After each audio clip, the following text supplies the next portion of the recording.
ma chaîne et je suis vraiment désolée.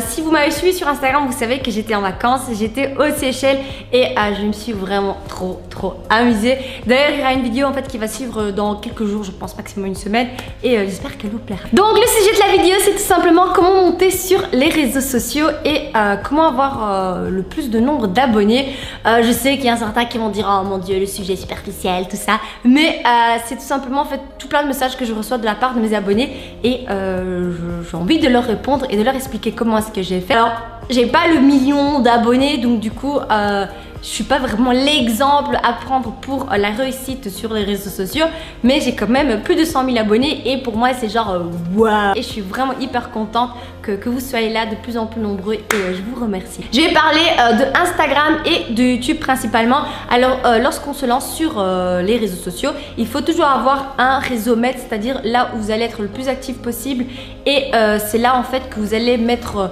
plus d'énergie, plus de travail et grâce à ce réseau maître vous pouvez en fait faire évoluer le reste. Donc moi mon parcours il est un peu différent puisque moi en fait les premiers 20 à 30 000 abonnés je les ai pas du tout eu grâce à ce que je fais, c'est tout simplement en fait grâce à mon copain David Delcarny qui est photographe et qui était déjà très présent sur les réseaux et qui avait déjà un certain nombre d'abonnés et donc en fait les gens étaient juste curieux de savoir qui était sa copine. Voilà.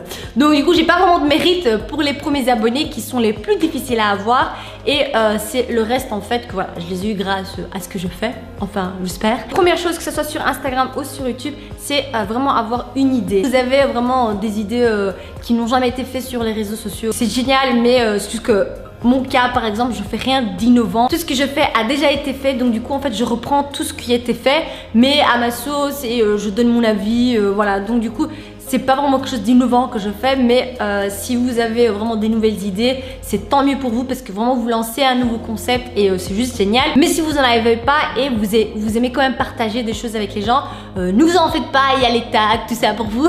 Et tout simplement en fait, c'est mettre de votre personnalité, de votre folie, de votre façon de voir les choses. C'est ça qui va faire la différence. Que ce soit pour Instagram ou pour YouTube, il faut déjà vraiment avoir un bon appareil photo parce que les gens sont de plus en plus exigeants, ils veulent vraiment une bonne qualité. Pour Instagram, c'est pas obligatoirement d'avoir un appareil photo qui coûte très cher. Je vous conseille de prendre un smartphone. Alors parmi les smartphones, il y a toujours un qui ressort un peu plus. Pour moi, vraiment c'est mon avis, je pense que Samsung est bien meilleur que iPhone ou d'autres smartphones pour tout ce qui est caméra, parce qu'en fait la qualité, je trouve, elle est vraiment beaucoup plus jolie, plus belle. Il y a le flou autour, je trouve ça vraiment beaucoup plus agréable. Sur Instagram, ce qu'il faut aussi, c'est donc avoir des belles images. Une fois que vous avez pris vos photos, que ce soit avec un smartphone ou autre, c'est de les retoucher. Alors là, j'ai fait vraiment un article là-dessus parce que j'ai un blog.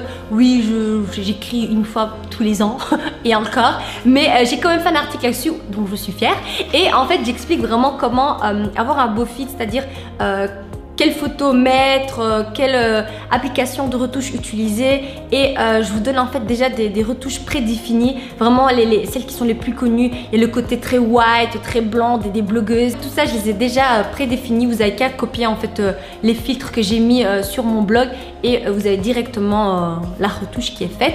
Mais pour ça il faut télécharger l'application VSCO Cam qui est gratuite. Après certains filtres ils sont payants, mais voilà, je trouve que c'est abordable encore. Mais je vais vraiment pas m'élargir là-dessus parce que si je commence trop à parler de ça, la vidéo va faire 20 minutes et je vais détester la vidéo et je vais pas la mettre. Du coup je vais vous mettre en barre d'infos le lien de mon blog avec l'article. Ce qui est important dans les photos que vous mettez déjà, c'est de partager ce que vous voulez, que ce soit la passion pour la photo, pour la cuisine, j'en sais rien, tout ce que vous voulez partager. Et tout ça c'est très bien de le mentionner parce que c'est pour ça qu'on doit vous suivre, pour quelque chose que vous partagez. Mais pas oublier de vous mettre en scène. Ça fait un peu égocentrique tout ça, mais il faut savoir que les gens qui regardent ce que vous publiez ont besoin de savoir qui vous êtes, ce que vous faites, et c'est comme ça en fait qu'on arrive à créer un certain lien d'attachement et c'est comme ça que vous allez garder vos abonnés près de vous. Vous allez voir sur mon blog, en fait c'est vraiment genre une photo détail de votre passion, une photo paysage, une photo de vous, votre tête, que ce soit portrait ou plan américain, peu importe, mais essayez de pas genre mettre 40 000 photos de votre tête et puis 40 000 photos d'état ou 40 000 photos paysages qui se suivent. Il faut vraiment balancer pour que votre feed soit harmonieux. Après, j'avoue, c'est très compliqué. Moi-même, j'arrive pas à m'y tenir. C'est vraiment un truc de blogueuse, je pense, et je ne suis pas blogueuse, même si j'ai un blog, je blogue très rarement. Ce qui est important aussi, c'est de soigner ces légendes. C'est surtout de communiquer aussi avec les abonnés, donc de demander leur avis, ce qu'ils en pensent, comment ils vont, ce qu'ils ont fait de la journée. Ça crée un certain lien et en fait, les abonnés se sentent mis en valeur du coup, et c'est une façon aussi d'augmenter la chance d'avoir de plus en plus d'abonnés, sachant que vous êtes vraiment hyper proche d'eux et que vous communiquez avec eux. Une chose à ne pas faire sur Instagram, c'est de ne pas acheter ses likes, de ne pas acheter ses abonnés parce que ça sert à rien. Moi en fait, toutes les techniques que je vous donne, peut-être qu'au fur et à mesure vous allez vraiment avoir un beau compte Instagram et vous allez pouvoir vraiment faire un business avec ça, comme c'est devenu pour moi. Et vous allez voir qu'en fait avec les marques ça ne se passe pas comme vous voulez si vous achetez vos likes ou si vous achetez vos abonnés, parce que les marques ne sont pas stupides, le voient.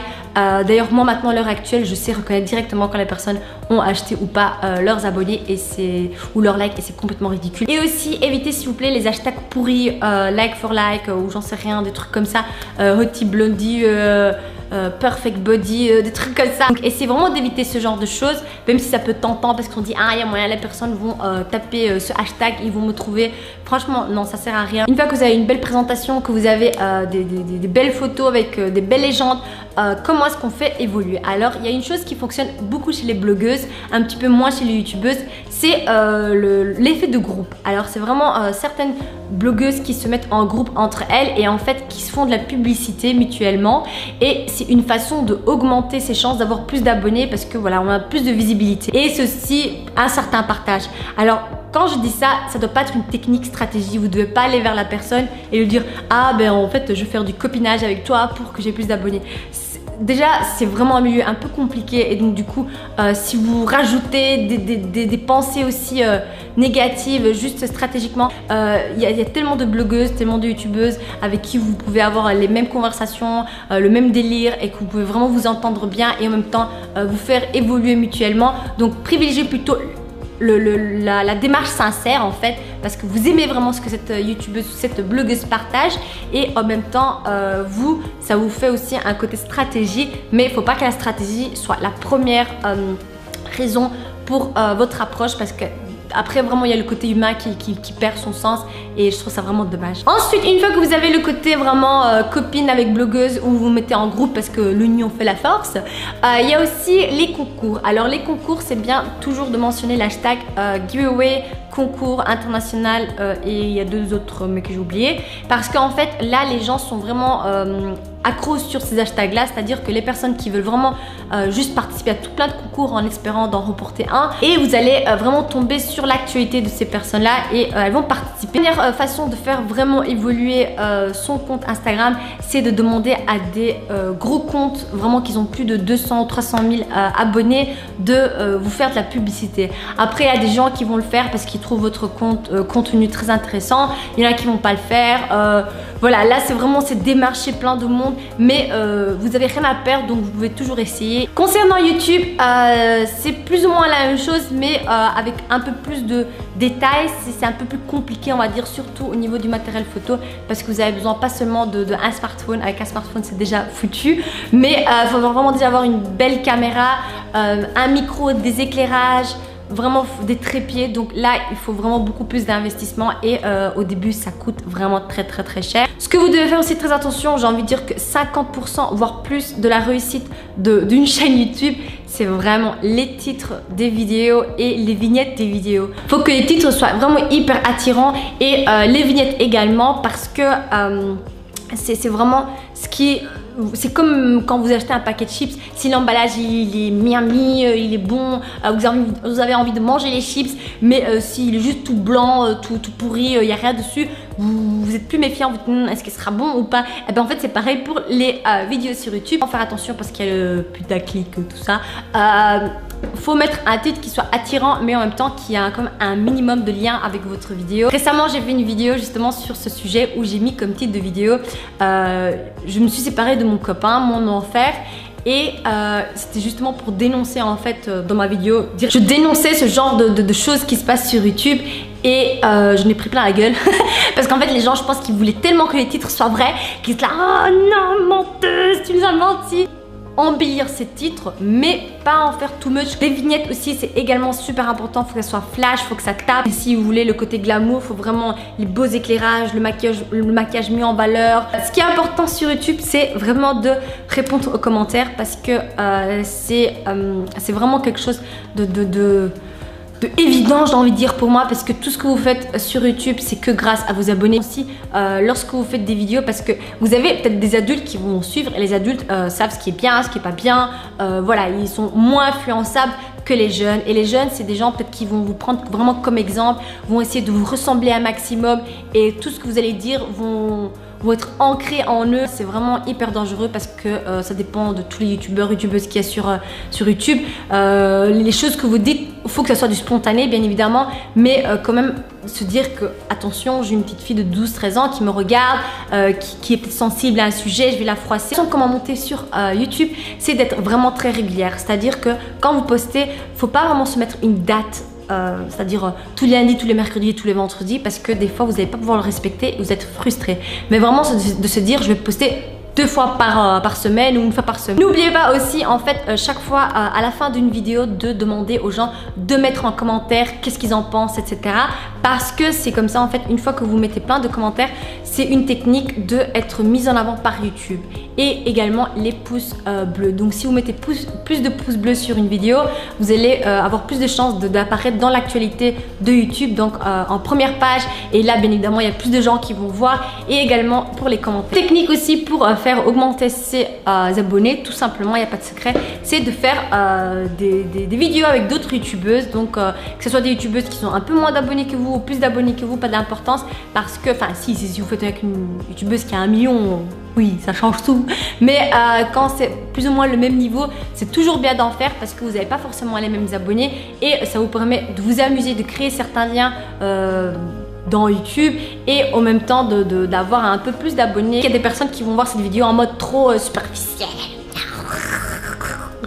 et donc du coup qui vont dire c'est pas bien ce que tu fais, c'est pas bien ce que tu partages, tu incites les jeunes à aller sur les réseaux. Non, je précise qu'il faut d'abord terminer ses études, d'accord? On finit ça, moi j'ai terminé. Une chose que j'avais envie de faire, que j'ai oublié depuis très longtemps, c'est un concours. Les meufs, ok, tu nous prends pour des teubeurs, là tu vas nous expliquer comment ça fonctionne pour évoluer et maintenant tu vas nous faire un concours. En fait non, parce que j'avais déjà fait ce concours sur une autre vidéo et en fait la vidéo a été supprimée par YouTube parce que j'avais utilisé une musique que je ne pouvais pas. Donc en fait moi je porte des lunettes, je suis myope -3.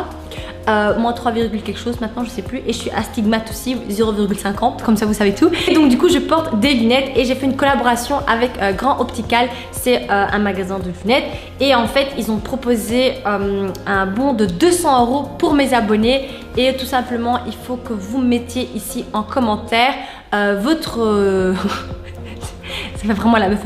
Ouais, tu sais, les commentaires, t'as dit que ça te fait voir tes vidéos. Quoi? C'est tout simplement de suivre le compte de Grand Optical sur Instagram et aussi de mettre en commentaire votre compte Instagram pour que je puisse aller voir si vous suivez bien la marque et je vais choisir ensuite le gagnant. Le gagnant sera annoncé ce mercredi sur mon compte Instagram et sera tiré au sort et donc du coup vous allez avoir un bon de 200 € chez Grand Optical. Vous avez que ce soit des lunettes de vue ou des lunettes de soleil et je trouve que 200 € c'est très bien.